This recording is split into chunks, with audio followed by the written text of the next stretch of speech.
Bienvenue dans Reiki Banashi, un podcast où on parle de Reiki et de culture japonaise, simplement.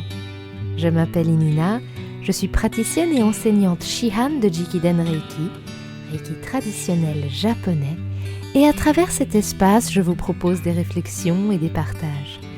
Parfois seule, parfois accompagnée d'invités, nous explorons ces sujets passionnants qui me tiennent tant à cœur. Alors installez-vous confortablement et c'est parti.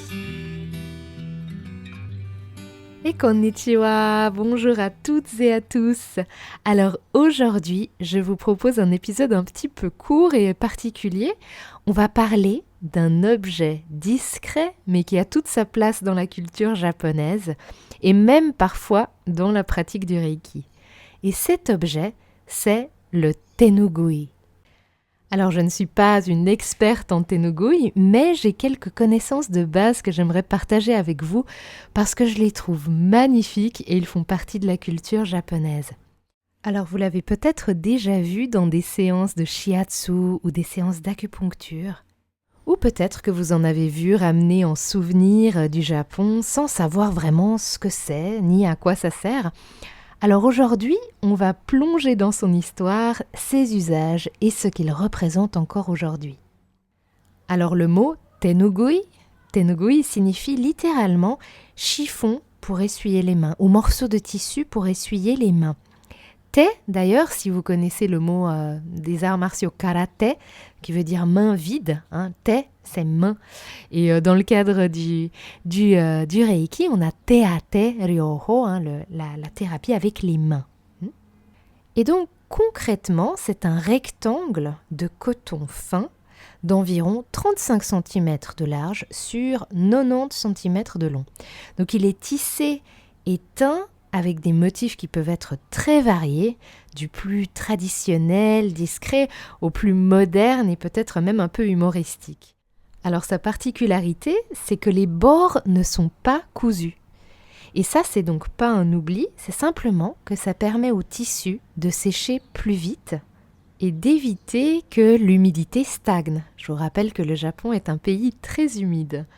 Mais aussi, dans l'esprit japonais très pratique, de pouvoir déchirer un morceau si besoin.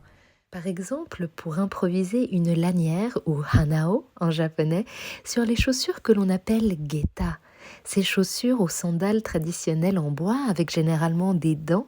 Donc pour improviser une lanière pour ce geta, attacher un paquet ou faire un bandage.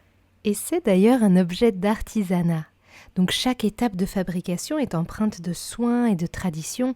On commence par blanchir le tissu à l'aide d'une méthode appelée le wazarashi, qui permet de préserver toute la douceur de la matière, avec ensuite l'étape de la teinture réalisée selon un procédé ancestral connu sous le nom de chusen. Et c'est un système de teinture avec des pochoirs.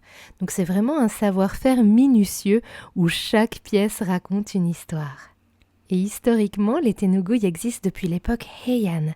Et donc à l'origine, ces fines pièces de tissu en coton étaient utilisées lors des rituels shintoïstes. Donc le coton, qui était considéré à l'époque comme une matière précieuse, était réservé aux élites et aux personnes de haut rang. Donc il fallait attendre jusqu'à l'ère Edo Jidai comme on dit en japonais, avec le développement de la culture du coton pour que le tenugui se démocratise. Et il est devenu alors un objet du quotidien, mais c'est surtout à l'époque Edo qu'il devient populaire. Et il servait vraiment à tout. Quand je dis à tout, c'est-à-dire à s'essuyer le visage ou les mains, se protéger du soleil ou du vent en le nouant autour de la tête, attacher les objets, et peu à peu, cette simple serviette en coton va se transformer, trouvant des usages multiples, parfois inattendus au fil du temps. Parfois même, et encore aujourd'hui, c'est utilisé dans certains arts martiaux comme bandeau sous le casque, par exemple dans le kendo, ou encore comme simple décoration. Alors dans le Japon d'autrefois, le tenugui faisait partie du quotidien.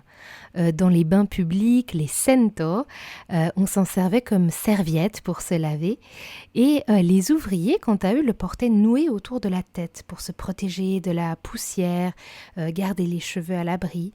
Et avec le temps, des objets plus modernes l'ont peu à peu remplacé, mais certaines traditions ont su perdurer. C'est aussi un objet de scène et d'identité parce que depuis des générations, les artistes de kabuki et les conteurs de rakugo l'intègrent dans leurs performances, tantôt comme accessoire de jeu, tantôt comme marque de leur identité.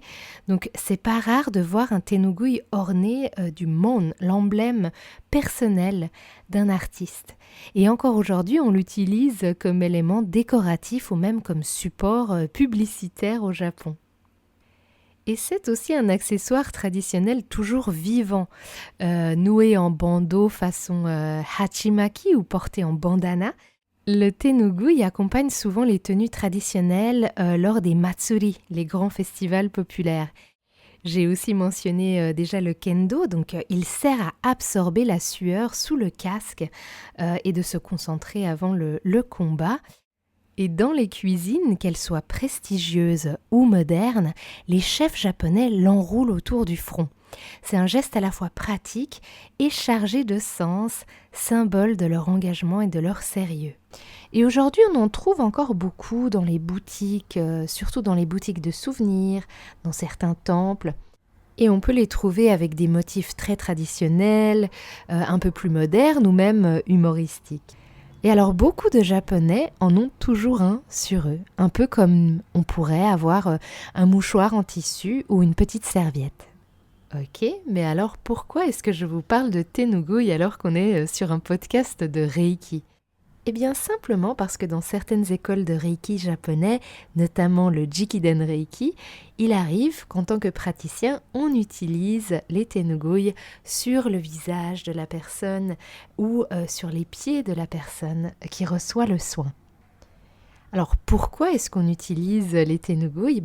Déjà, si on revient historiquement, à l'époque de Hayashi Sensei, il y avait plusieurs raisons très simples et pratiques. Alors la première chose, c'était simplement éviter que la sueur coule directement sur le visage de la personne qui reçoit le soin.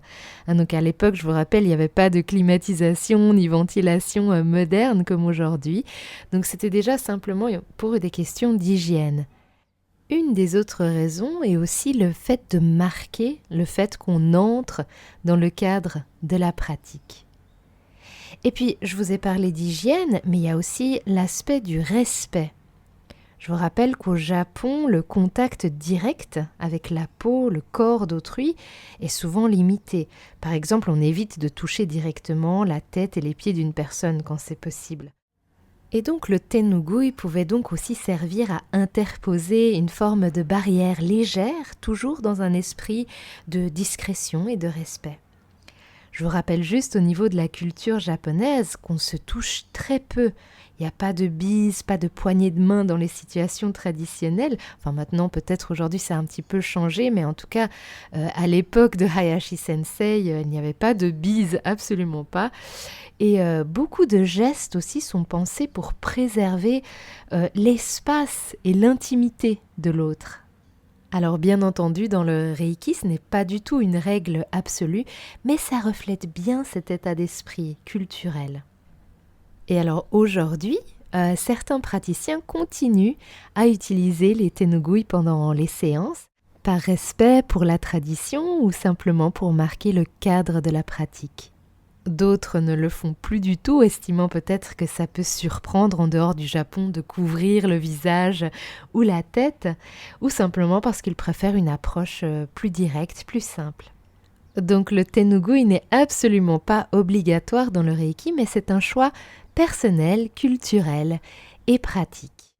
Donc pour résumer, le tenugui est un objet simple, mais qui raconte beaucoup sur le Japon, à la fois pratique, esthétique, flexible, et donc utilisé dans le Reiki, il rappelle ce respect, cette attention et l'esprit traditionnel japonais. Et vous, est-ce que vous connaissiez le tenugui avant cet épisode? Est-ce que vous en avez un chez vous ou l'utilisez déjà? Peut-être que vous avez envie d'en intégrer un dans votre pratique de Reiki ou simplement dans votre quotidien. Je serais ravie d'avoir vos retours dans les commentaires. Merci pour votre écoute. C'est un bonheur de partager ces moments avec vous. Si vous voulez continuer à explorer ces sujets avec moi, connaître les prochaines dates de stages, formations ou événements que j'organise, vous pouvez me retrouver sur Instagram ou sur mon site internet. Tous les liens se trouvent dans les notes de cet épisode. Je vous dis à très vite et en attendant, prenez soin de vous. Arigatou gozaimashita.